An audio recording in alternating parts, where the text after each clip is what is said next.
Violet spring, like everything is new. The sunburst flowers calling on warm days overdue. But Halo teman-teman, semoga masih semangat ya belajar online-nya.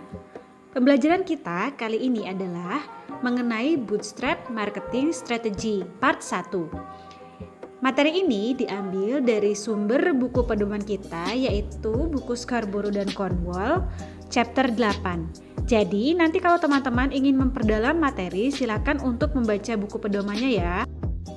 Di tengah persaingan usaha yang semakin ketat, pelaku usaha harus memahami pentingnya mengembangkan strategi pemasaran yang kreatif. Teknik pemasaran tradisional banyak menggunakan push marketing strategy atau strategi promosi yang mendorong produk ke konsumen melalui saluran-saluran distribusinya. Strategi ini memfokuskan kepada kegiatan pemasaran yang menggunakan penjualan yang agresif dan menggunakan iklan-iklan yang intens. Dalam rangka apa? Dalam rangka untuk meyakinkan distributor untuk mau membawa, mempromosikan, dan menjual produk tersebut kepada konsumen.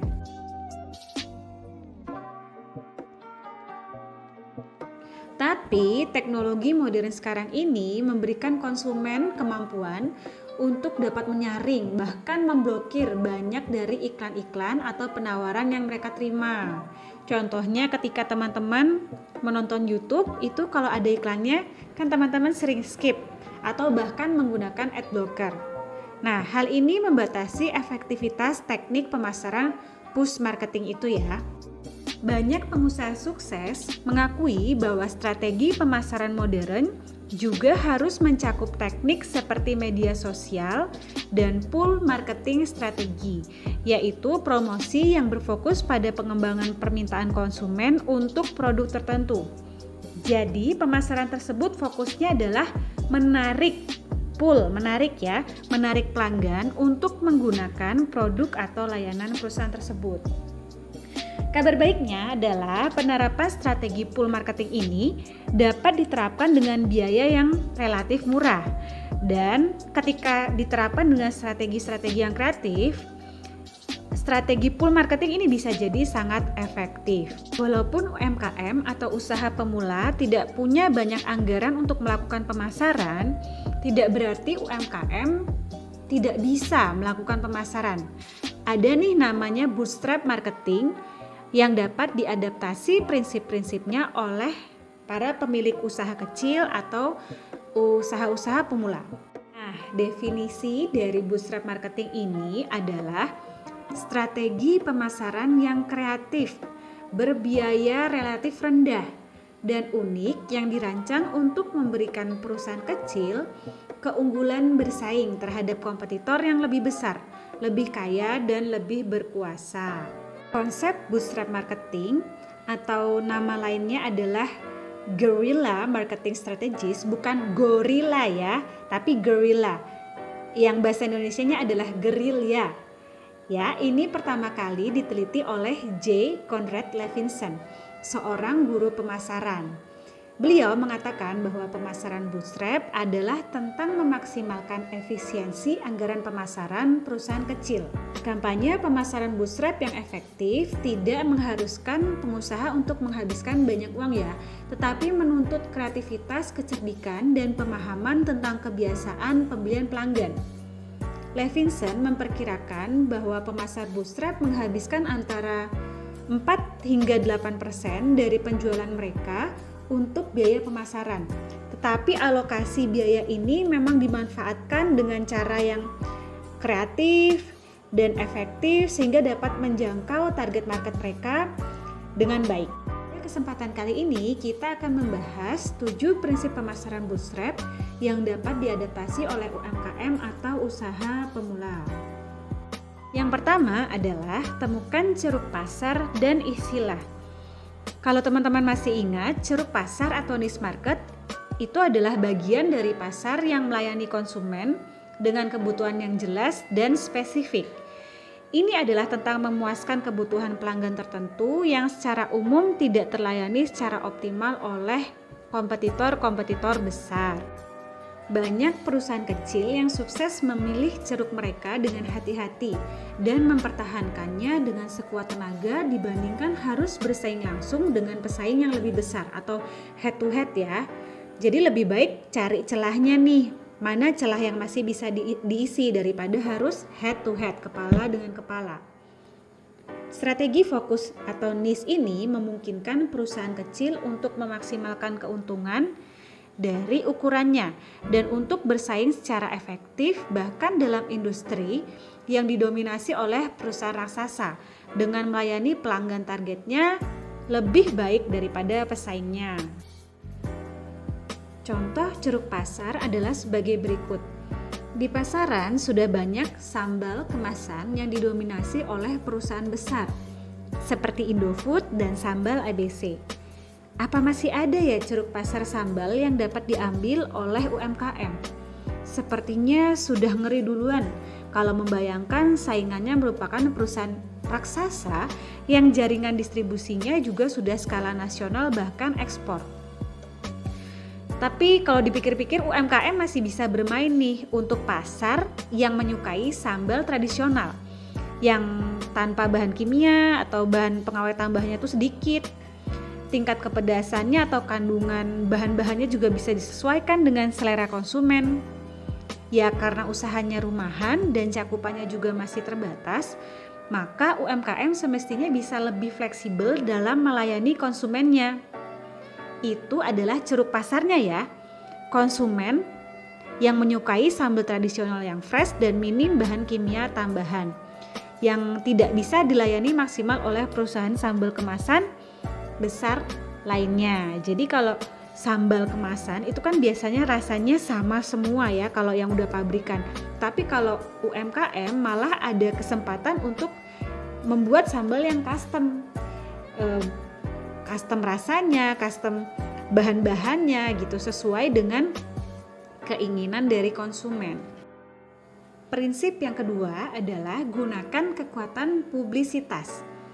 Publisitas adalah berita komersial apapun yang diliput oleh media yang mendorong penjualan. Tetapi perusahaan kecil itu tidak perlu membayar, ataupun kalau membayar biayanya tetap hemat dibandingkan impact yang dihasilkan. Publisitas memiliki kekuatan karena berasal dari sumber yang tidak memihak dan tidak bias. Paparan dalam media apapun biasanya dapat meningkatkan visibilitas perusahaan dan meningkatkan penjualan, dan yang terpenting publisitas itu biasanya gratis. Salah satu caranya adalah dengan menghubungi stasiun televisi lokal, radio setempat atau media massa lokal, lalu tawarkan diri untuk diwawancarai. Banyak berita lokal atau acara bincang-bincang memang mencari tamu untuk berbicara tentang topik yang menarik bagi audiens mereka. Nah, seperti Saladnyo ini yang ownernya diliput oleh media. Jadi nama Saladnyo juga menjadi semakin terkenal. Atau warung makan Indomie pinggir jalan yang pernah diliput oleh food vlogger ini, mungkin untuk diliput ada yang perlu membayar, tapi ada juga yang memang food vlogger itu memang tertarik untuk mencoba dan dijadikan konten vlognya. Prinsip bootstrap berikutnya adalah jangan hanya menjual tapi beri hiburan juga bagi konsumen. Pada era digital seperti saat ini, mendapatkan dukungan word of mouth atau electronic word of mouth melalui media sosial itu sangat penting untuk keberhasilan pemasaran perusahaan. Namun untuk mencapai hal ini diperlukan usaha untuk berinteraksi bahkan menghibur pelanggan mereka. Contoh usaha yang tidak hanya menjual tapi juga memberi hiburan itu seperti aksi koki di Babalo Cafe ini. Setiap masak pasti banting-banting panci. Nah, heboh banget masaknya, jadi viral deh. Ada juga kafe unik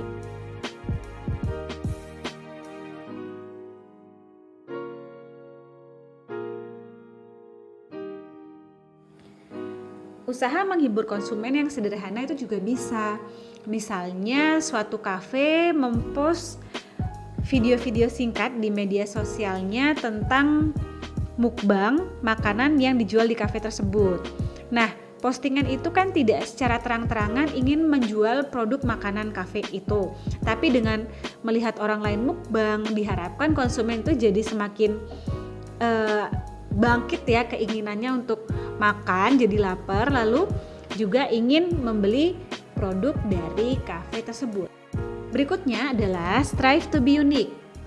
Salah satu taktik pemasaran bootstrap yang paling efektif adalah menciptakan citra keunikan untuk bisnis Anda. Pengusaha dapat menciptakan keunikan di pasar itu dengan berbagai cara, termasuk melalui produk dan layanan yang mereka tawarkan, kampanye pemasaran dan promosi yang mereka gunakan, layout atau tata letak toko yang mereka desain, dan strategi bisnis yang mereka gunakan. Tujuannya adalah untuk stand out dari kerumunan bisnis-bisnis yang ada.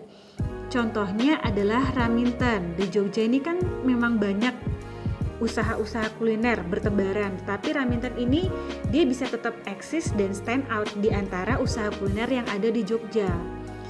Ya, dia uniknya adalah dari suasana atau ambience restorannya yang khas Jawa, pakaian karyawannya, layout restorannya, menu makanannya itu juga semuanya unik. Jadi Raminten itu bisa berkesan sekali di ingatan wisatawan yang datang ke Yogyakarta. Prinsip bootstrap berikutnya adalah bangun komunitas dengan konsumen Anda. Beberapa perusahaan paling sukses berinteraksi dengan pelanggan mereka secara teratur dan sengaja untuk menciptakan hubungan yang bermakna dan langgeng dengan mereka. Contohnya adalah perusahaan kosmetik lokal BLP sering berinteraksi dengan konsumennya melalui media sosial yang dimiliki. BLP ini memanggil fans setianya atau konsumen setianya dengan sebutan BLP Girls. Ketika akan grand opening gerai tokonya di Yogyakarta, BLP memberikan sneak peek kepada konsumennya, membangun rasa penasaran konsumennya melalui video-video singkat yang dipost di media sosialnya, sehingga banyak pelanggan setia yang penasaran untuk hadir di acara pembukaan tersebut. Dari BLP sendiri tidak menyangka kalau sampai ada 700 konsumen yang menghadiri pembukaan gerai BLP di Yogyakarta. Sip berikutnya adalah sentuh sisi emosional konsumen Anda. Prinsip ini terkait erat dengan prinsip sebelumnya, yaitu membangun komunitas dengan pelanggan. Ini adalah strategi untuk menciptakan ikatan emosional dengan mereka. Perusahaan-perusahaan yang menjalin hubungan yang lebih dalam dengan pelanggan memiliki kapasitas untuk menjadi pemasar bootstrap yang hebat. Bisnis-bisnis ini menang karena pelanggan menerima dorongan emosional setiap kali mereka beli produk atau layanan perusahaan-perusahaan ini. Salah satu aspek penting dalam berhubungan dengan pelanggan adalah mendefinisikan Unique Selling Proposition atau USP yang dimiliki oleh perusahaan tersebut. USP ini adalah manfaat utama bagi pelanggan yang didapatkan dari suatu produk atau layanan yang membedakannya dari pesaingnya. Agar efektif, USP ini harus benar-benar unik, sesuatu yang tidak atau tidak bisa diberikan oleh pesaing mereka, serta cukup menarik untuk mendorong pelanggan untuk membeli. USP yang sukses dapat menjawab pertanyaan kritis yang diajukan oleh setiap pelanggan, yaitu apa sih untungnya bagi saya? USP harus mengungkapkan tidak lebih dari 10 kata apa yang dapat dilakukan bisnis untuk pelanggannya. Dapatkah produk atau layanan Anda menghemat waktu atau uang pelanggan Anda, membuat hidup mereka lebih mudah atau lebih nyaman, atau meningkatkan harga diri mereka, atau membuat mereka merasa lebih baik? Salah satu perusahaan yang sukses menyentuh sisi emosional konsumen adalah perusahaan sepatu Toms. Awalnya Toms ini bukan perusahaan besar ya teman-teman. Dia juga bermula dari perusahaan kecil dengan modal yang terbatas juga. Strateginya, Toms menyumbangkan sepasang sepatu kepada anak yang tidak mampu membeli sepatu di negara-negara berkembang untuk setiap pasang sepatu yang dijualnya. Toms juga menjual kacamata dan menyumbang untuk amal yang membantu mengembalikan penglihatan kepada orang-orang di negara berkembang.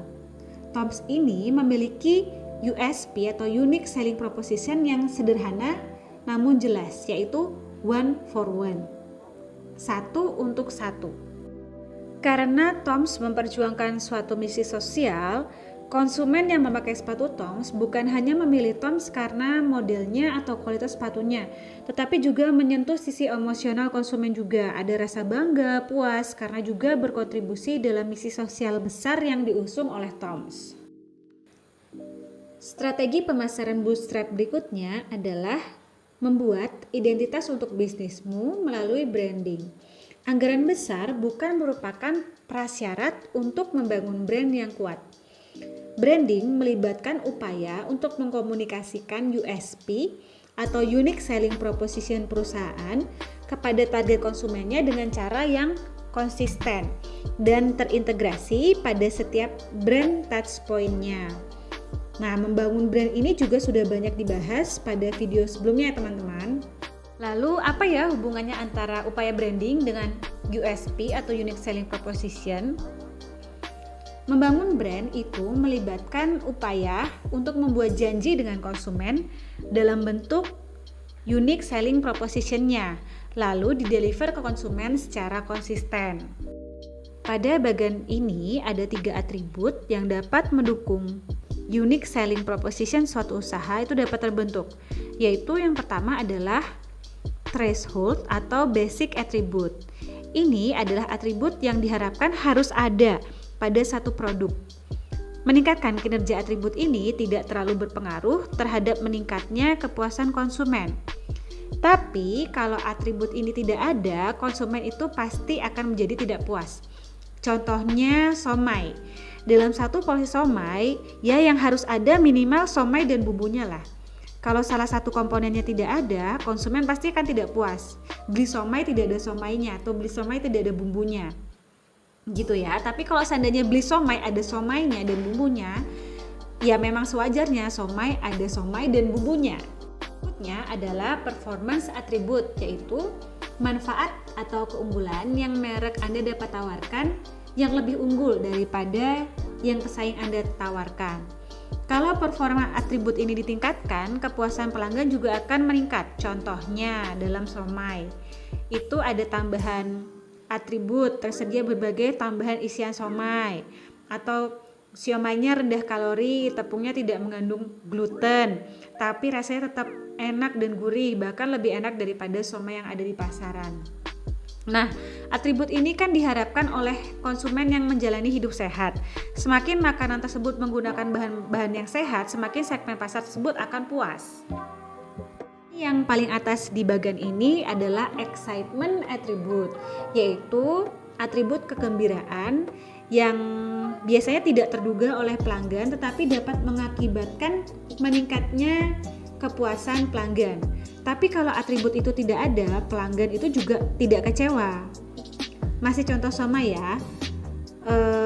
Misalnya contohnya ternyata bahan somai tersebut menggunakan 100% bahan lokal. Dan dalam tata kelola usahanya, produsen somai ini menerapkan etika bisnis yang tinggi, seperti membeli bahan baku dari produsen dengan harga yang pantas. Nah, atribut-atribut seperti ini kan sebenarnya tidak terlalu kita harapkan ya ketika membeli somai, tapi segmen pelanggan tertentu itu akan sangat senang dan menjadi puas dan merasa lebih respect dengan produsen somai yang mengedepankan atribut-atribut semacam ini. Nah, sekian dulu ya teman-teman penjelasan mengenai bootstrap marketing strategi part 1-nya. Sampai jumpa di pembelajaran berikutnya ya. God bless you.